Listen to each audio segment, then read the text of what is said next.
औज़ुबिल्लाहिमिनश्शैतानिर्रजीम बिस्मिल्लाहिर्रहमानिर्रहीम। मलिक आबिद सलाम जमूर की आवाज़ से आपसे मुखातिब हूँ। सामने इकराम, हम बचपन में एक कहानी पढ़ा करते थे कि इत्तेफाक में बरकत है। एक बुजुर्ग थे, वो अपने बच्चों को एक एक टहनी देते थे और कहते थे कि इसको तोड़ो।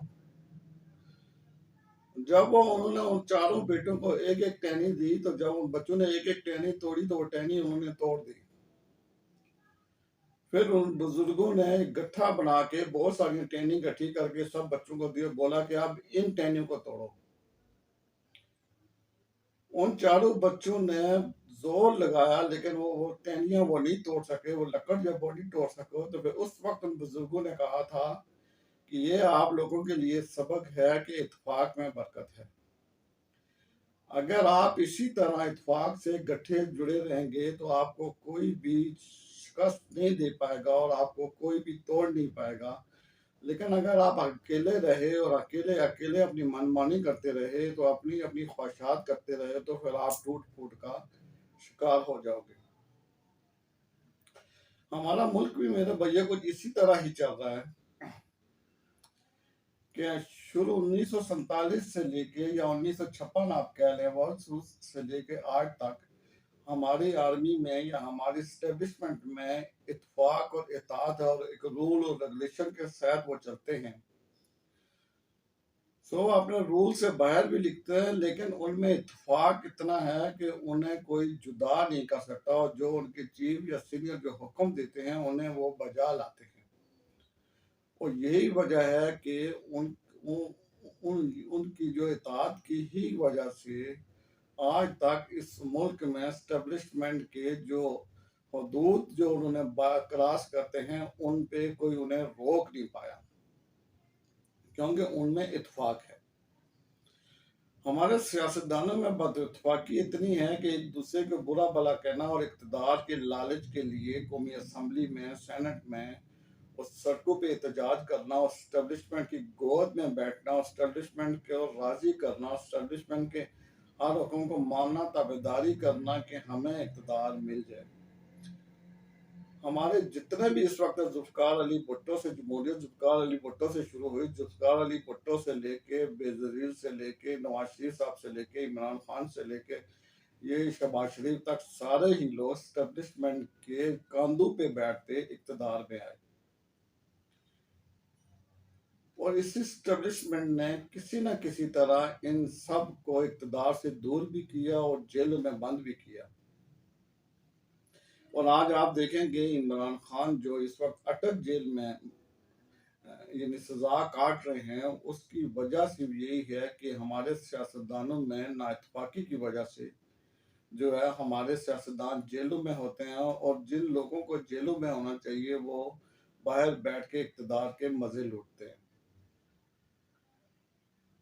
इमरान खान को जिस जेल में रखा गया है, उस जेल में ज्यादातर डकैत और मंशियात फरोशों को रखा जाता है, अटक जेल में।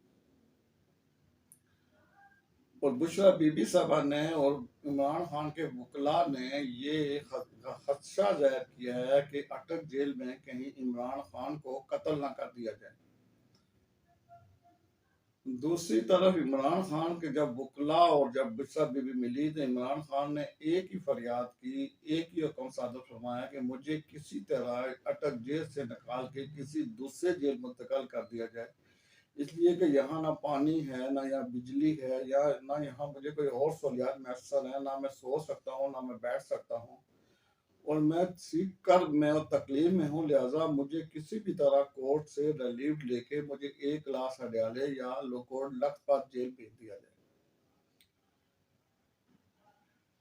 तो सवाल ये पैदा होता है मेरे भाइयों के, आखिर हमारे मुल्क में जो ये जो वज़ीर आज़म है, इनमें इत्तेफाक क्यों नहीं है कि ये, ताकि ये भी इसी तरह जिंदगी बसर कर सकें जिस तरह दूसरे लोग करते हैं। अगर ईमानदारी दयानतदारी से ये इक़्तिदार पे काबज़ इक़्तिदार करें और आवाम को रिलीफ दें और आपस में हुस्न सलूक के साथ और यानी मिसाक जमहूरियत के साथ रहें, तो शायद हमारे मुल्क के हालात आपसे कई बेहतर होते हैं। आप देखें कि जिस कोर्ट ने इमरान खान को सजा दी 5 साल नाअहल किया, यानी 5 साल के लिए नाअहल किया और 3 साल के लिए उन्हें 3 साल की सज़ा दी, तो उस कोर्ट ने ये भी फैसला लिखा है कि इमरान खान को इसके स्टेटस के मुताबिक इसे 1 लाख दी जाए। लेकिन पिछली जो गवर्नमेंट थी उन्होंने इमरान खान के बारे में ये कहा कि उन्हें जो अटक जेल में जो हकूक है वो सारे दिए जा रहे हैं, और जो वहाँ पे सी क्लास के हकूक हैं, जो कैदी के हकूक है, वही इमरान खान को मैसर है। अटल जेल में मेरे भैया नवाज शरीफ साहब भी रहे हैं, आसिफ जरदारी भी रहे हैं, वली खान भी रहे हैं। ये अटक जेल में कई सियासतदान जो है इन्हें यहाँ सलासत बंद किया जाता है, सिर्फ इसलिए कि यहाँ पे जेल काटना इंतहाई मुश्किल है।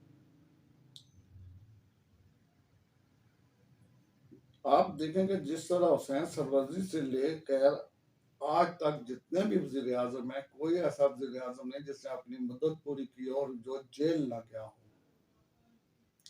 हुसैन सरवजी साहब को जो 1956 में वजीर आजम बने थे, अयूब खान ने उन्हें गिरफ्तार खाल के रावलपिंडी जेल में कैद किया था। उसके बाद शेख मुजीबुर रहमान जब इलेक्शन जीते तो यहिया खान ने शेख मुजीबुर रहमान को गिरफ्तार करके रावलपिंडी मुंतकिल किया। रावलपिंडी से फिर उन्हें फैसलाबाद, उसका लैलपुर होता था, लैलपुर जेल में बंद कर दिया गया। जब जुल्फ़िकार अली भुट्टो वज़ीर आज़म बने तो उन्होंने शेख मुजीब को लंदन भेजा और शेख मुजीब से कहा कि अब बांग्लादेश बन चुका है। 1971 से लेके 1973 तक शेख मुजीब को पता ही नहीं था कि बांग्लादेश बन चुका है।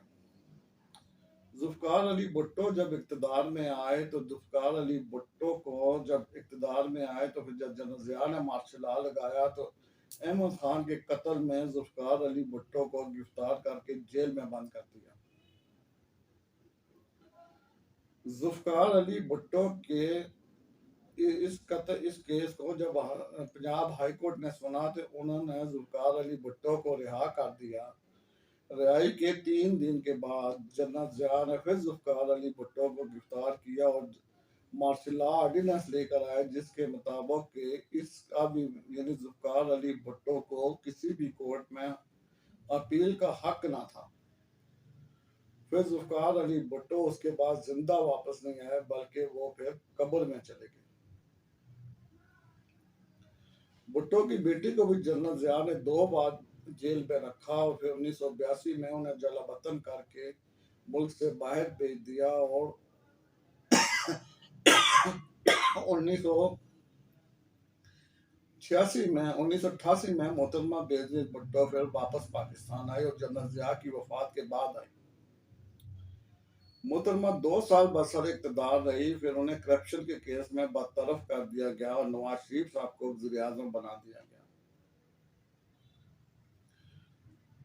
फिर नवाज शरीफ साहब की गवर्नमेंट बरतरफ करके फिर बेनज़ीर भुट्टो को वज़ीर आज़म नामजद कर दिया गया। लेकिन जब दोबारा नवाज शरीफ साहब बरसर इक़्तिदार आए तो उन्होंने बेनज़ीर भुट्टो को 10 साल के लिए नाअहल और 10 साल की सजा सुना दी कोर्ट ने।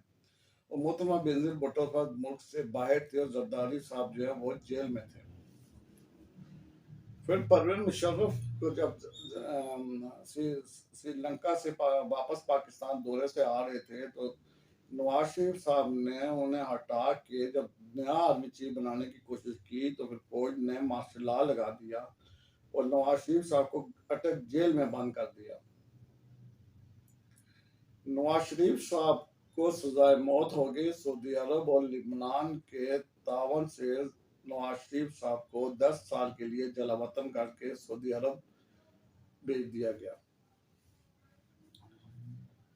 उसके बाद फिर मेरे भाइयों परवेज मुशर्रफ के दौर में जब जमहूरियत आई तो यूसुफ रजा गनानी को सुप्रीम कोर्ट ने नाअहल करके सजा सुना के घर भेज दिया। 5 साल के लिए नाअहल किया था और उन्हें वहां पे जब तक कि कोर्ट चल रहा था तब तक की उन्हें सजा दी गई थी।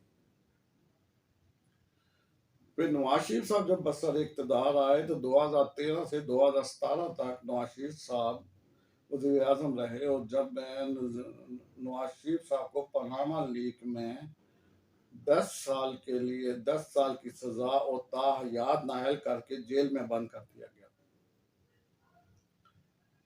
उसके बाद इमरान खान साहब इक़्तिदार में आए तो इमरान खान ने आते ही जितने भी मुस्लिम लीग नून और पीपल्स पार्टी के जो कायदीन थे उन्हें जेल में बंद किया और शहबाज शरीफ साहब 2.5 साल जेल काटी और 2.5 साल जेल काटने के बाद उन्हें इक़्तिदार मिल गया और उस इक़्तिदार के बाद फिर आज आप देखें कि इमरान खान अटक जेल में बंद है और शहबाज शरीफ साहब जो है वो 1 साल 4 माह वज़ारत उज़्मा पे बैठ के अब वो नए इलेक्शन की तैयारी कर रहे हैं। और मुझे लगता ये है मेरे भाइयों के आने वाले वक्तों में तौहीन अदालत केस में जो कि सुप्रीम कोर्ट ने जो 14 मई को हुक्म किया था कि पदयात्रा यानी पंजाब के इलेक्शन सूबाई इलेक्शन कराए जाएं, मुझे लगता है कि उस केस में शहबाज शरीफ साहब, इसहाक डार साहब और सेक्रेटरी पंजाब, गवर्नर पंजाब और वज़ीर आला पंजाब, मुझे लगता है कि तौहीन अदालत केस में वो भी अब जेल की हवा खाएंगे और ये 2 से 2.5 माह में ये केस पाए तकमील तक जाएगा।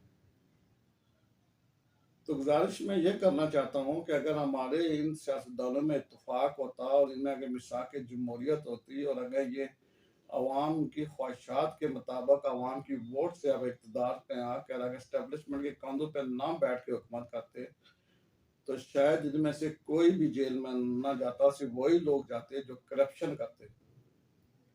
लेकिन फिरनी का फेर देखें कि आज हैं जो लोग 10-10 साल इस मुल्क में मार्शल लॉ लगा के इक़्तिदार पे बैठते हैं, वो कभी जेल नहीं गए और जो अवाम की वोटों से मुंतखब होकर आते हैं, वो जनाब अली जेल में काटते हैं। इसकी एक मिसाल इमरान खान है जिन्होंने अवाम की वोट से मुंतखब हुए और उन्हें हटा कर तोशाखाना केस में अटक जेल में बंद कर दिया और अब अल्लाह जाने कि वो कब तक इस जेल में रहेंगे।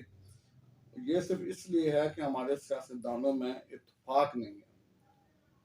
अल्लाह ताला मेरा आप सबका हामी और नासिर हो। अल्लाह ताला सबकी मुश्किलातों को आसान करे जी। अस्सलाम वालेकुम व रहमतुल्लाहि व बरकातहू।